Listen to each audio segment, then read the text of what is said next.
a story older than memory. Some say they came on chariots from the north. Others say they were always here, and yet others whisper that there was never any invasion at all. This is the tale of the Aryans, a journey back to the dawn of history to unearth the truth behind one of the world's most controversial theories. But don't expect neat answers. This is a story where every new discovery opens up more questions. The year is 1500 BCE, and you are watching this channel. We're about to go back to a time before the Egyptian pyramids, before the Trojan War, and even before the legendary King David ruled over Israel. The setting, the ancient Indian subcontinent, a land of fertile valleys and mighty rivers where the Vedic age was just beginning. Our story begins with a book, the Rig Veda, one of the oldest scriptures still in existence. It contains 1028 hymns, written in a language called Sanskrit. These hymns tell us about people who worshipped fire, the sky, the earth, and the sun.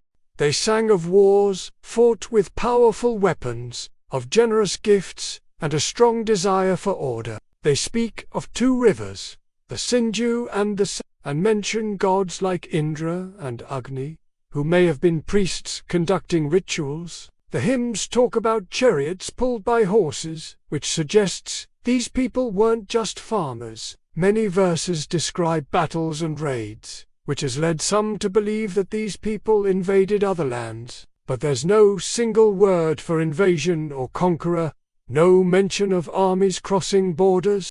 All we have are clues, shards of a language so old it took a special talent to understand. Scholars who cracked the code believed the verses pointed to a northern origin. Maybe these people had come from somewhere else, bringing their language and customs to the south. But then again, maybe they were just writing about their own distant past. This is where things get tricky, because what we know about the Vedic people comes almost entirely from this one book. There's no archaeological evidence of their way of life. No cities, no palaces, nothing to prove they were real. It's like they appeared out of thin air. And since nobody knows where these people lived, we can't figure out if they migrated or invaded. And that's not all. The Vedas were written at least 1,000 years after the Indus Valley civilization had collapsed. So our first question is, did the Vedic people destroy the civilization? Or did they simply arrive later? Let's explore what experts have discovered about the Indus Valley. Imagine yourself in the year 2800 BC.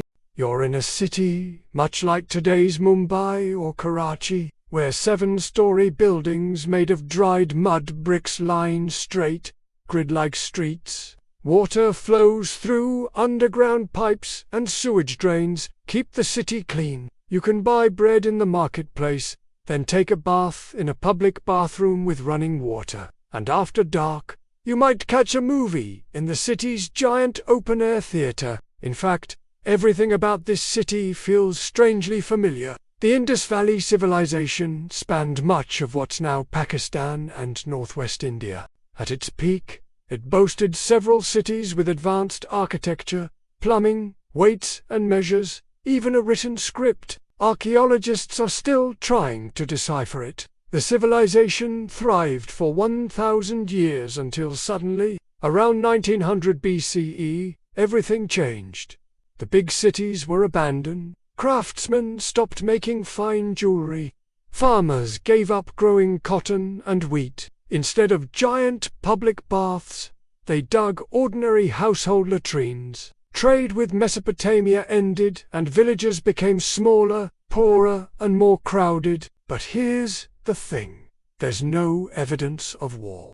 No great battles shook the region. No burning chariots. No massacred civilians. Not a single sword or arrowhead. It's as if the people simply packed up and left. But they didn't leave behind any records or ruins. No abandoned fortresses or skeletons buried in mass graves. In short, no evidence of large-scale death or destruction. It's as if the Indus people quietly vanished into thin air.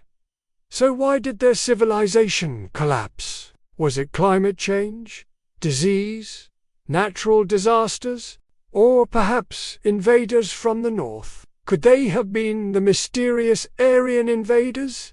Actually, not so fast. Most archaeologists say the Aryan invasion is a myth. After all, where are the swords? Where are the burned cities? What happened to the people of the Indus?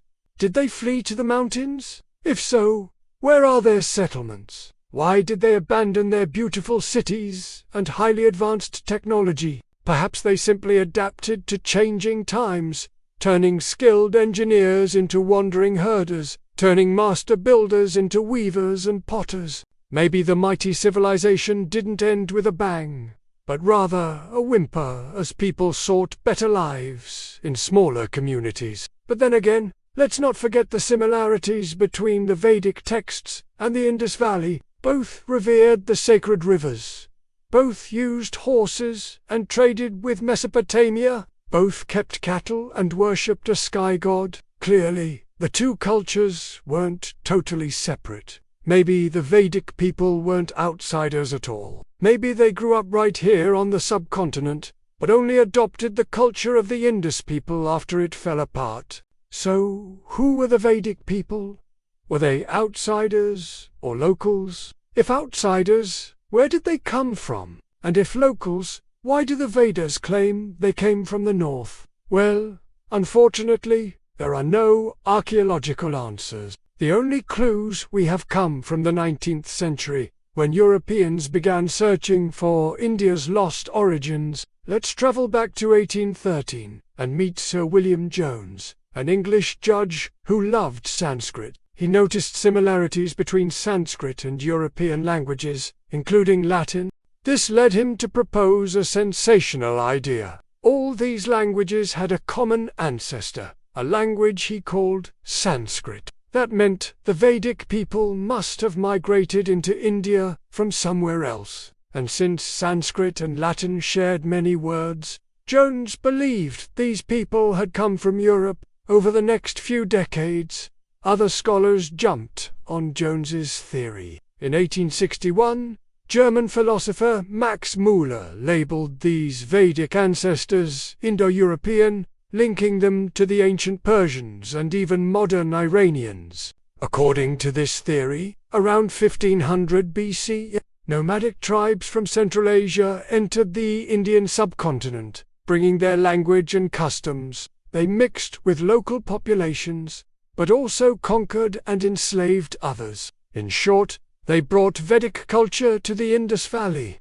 including its religion, social rules, and most importantly, its language. This theory offered a neat explanation for everything: the similarities between Sanskrit and European languages, the sudden appearance of the Vedic culture, and even the collapse of the Indus Valley, all neatly tied together. But is it true? Well, that's where things get really interesting. You see, the Aryan Invasion Theory wasn't just an academic curiosity. It provided a convenient tool for British rulers who wanted to portray Indians as outsiders themselves. After all, if the theory was true, then Britain wasn't oppressing natives, but rather helping to restore the rightful heirs to the throne. Not surprisingly, this theory took root during the colonial era and thrived throughout the 19th century. But in modern India, many scholars reject it. Instead, they support the indigenous Aryan theory, which says that the ancestors of the Vedic people always lived in the subcontinent. That means the Aryans weren't outsiders at all, but rather native Indians who'd adopted new customs from Central Asia. So who's right? Well, the truth may lie somewhere in between. A recent study published in 2021 analyzed DNA from ancient people in India and compared it to others from Central Asia. The results showed that the two populations were indeed related. But this doesn't prove that people from Central Asia migrated into the subcontinent. The genetic link could have formed much earlier. Maybe there was a back-and-forth exchange between different populations, maybe over thousands of years. What's more, the study showed that the ancestors of modern Indians were deeply rooted in South Asia. The people who lived in the Indus Valley 4,000 years ago were likely their relatives, too. The newcomers from Central Asia intermixed with them, but didn't replace them. In other words, the Vedic people may have entered the subcontinent, but they weren't conquerors. Their genetic material shows that there was significant cultural blending, not a violent invasion. And here's something even more surprising. The genetic flow went both ways, suggesting that the Indus people also visited Central Asia. In other words, the Vedic people probably didn't invade India. They interacted with local people, learned from them, and then moved on. Ultimately, the Aryan Invasion Theory may be nothing but a colonial myth. Yes, Europeans may have helped us crack the code of ancient texts, but they also used that knowledge to justify their conquest of India. As Indian historian Romila Thapar wrote, "It's impossible to imagine the impact the theory had on the course of Indian history. It served as the cornerstone of Hindu nationalist thought for more than a century. It defined politics and inspired leaders like Mahatma Gandhi and Bhimrao Ambedkar. It influenced how generations of children learned about their own history, whether in school textbooks or through traditional stories. So is the Aryan Invasion Theory true or false? Honestly, it doesn't matter. Whether they came from the steppe or rose from the soil, one truth remains. India's story was never simple. The past can be a mirror reflecting our deepest fears and biases, but it can also be a weapon, a tool to control others or even ourselves. So the next time you hear a story from the past, remember this. Sometimes the truth lies not in who came first, but in who tells the tale. Now, as for those ancient scripts, well, they hold secrets waiting to be unearthed. With each passing year, new discoveries challenge old assumptions. So keep asking questions and stay curious. After all, the past is never dead. It's always waiting to be read. Thank you for joining me on this journey back to the dawn of history. Remember to stay curious and keep asking questions. Together, we can uncover the secrets of our ancient past and learn from the mistakes of our colonial present. Now, it's time to part ways. But our adventure doesn't have to end here. Dive deeper into our world of ancient mysteries by clicking on the videos on your screen. Until we meet again, may your thirst for knowledge never fade.